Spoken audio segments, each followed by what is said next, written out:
नवंबर की शुरुआत में दक्षिण अफ्रीका में गाउटिंग राज्य की कोरोना लैब में कुछ अनोखा देखने को मिला था।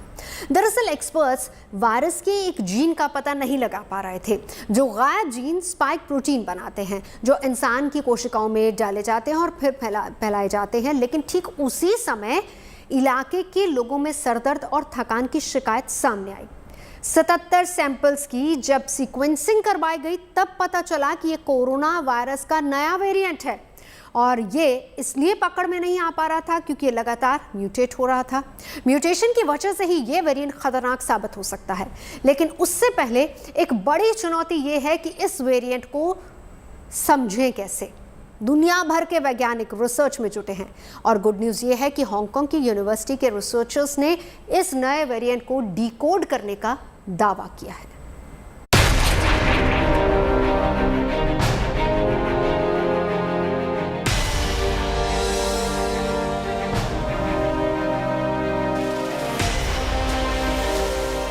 कोरोना ने दक्षिण अफ्रीका में नया रूप बदला और फिर देखते ही देखते ओमिक्रॉन हांगकांग पहुंच गया। लेकिन केस सामने आते ही हांगकांग के वैज्ञानिक कोरोना के नए वेरिएंट को समझने में जुट गए। गुड न्यूज ये है कि यूनिवर्सिटी ऑफ हांगकांग के रिसर्चर्स ने ओमिक्रॉन वेरिएंट को आइसोलेट करने में कामयाबी हासिल कर ली है। वहां के डिपार्टमेंट ऑफ माइक्रोबायोलॉजी का दावा है कि क्लिनिकल नमूने में ओमिक्रॉन वेरिएंट को अलग करने में सफलता मिल गई है। इससे ओमिक्रॉन के खिलाफ वैक्सीन बनाने और उसका उत्पादन करने में सफलता मिलेगी।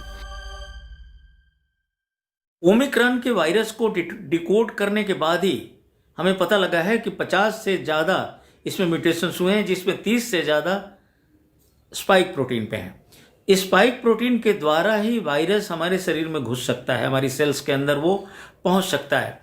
तो जो वैक्सीन बनानी होती है वो इस तरह से बनाई जाती है कि वायरस वो पहुंच न पाए और हमारी सेल्स की जो सिक्योरिटी सिस्टम है उसको न तोड़ पाए और वहां अंदर न पहुंच पाए।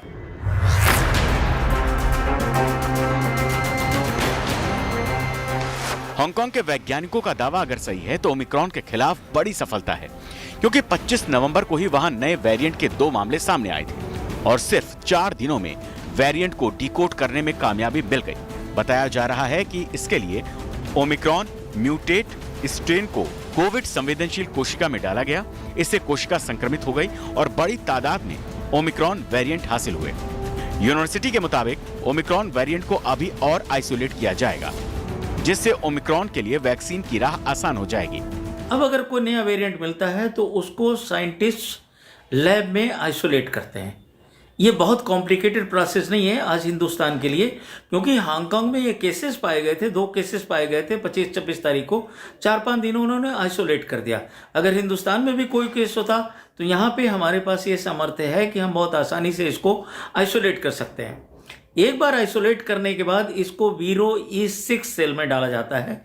ये मैं आपको बता दूं कि एक रेड मंकी होता है साउथ अफ्रीका में, जिसकी किडनी से ये सेल्स निकाली जाती हैं और इसमें जब ये वायरस डाला जाता है तो बहुत तेजी से ग्रो करता है। तो रिसर्च में उससे हमें मदद मिलती है।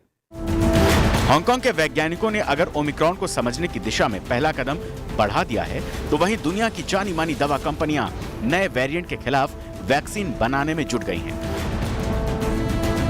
मॉडर्ना, फाइजर और एस्ट्राजेनेका नए वैक्सीन पर काम शुरू कर चुकी है। मॉडर्ना का दावा है कि ओमिक्रॉन के खिलाफ उसकी वैक्सीन नए साल की शुरुआत में आ सकती है। वहीं फाइजर और स्पुतनिक ने 100 दिनों में वैक्सीन बना लेने का दावा किया है। असल में कोरोना के जो टीके बने हैं उन्हें वुहान से मिले वायरस के आधार पर बनाया गया, लेकिन म्यूटेट हो चुके वायरस पर ये टीके असरदार होंगे या नहीं, ये बात अभी दावे से नहीं कही जा सकती। वैज्ञानिकों का मानना है कि कोरोना के अलग अलग वेरिएंट के खिलाफ अगर वैक्सीन बनाई जाए तो खतरे का मजबूती से सामना किया जा सकता है और इसलिए दवा कंपनियां उसी दिशा में आगे बढ़ रही हैं। Bureau report, good news today.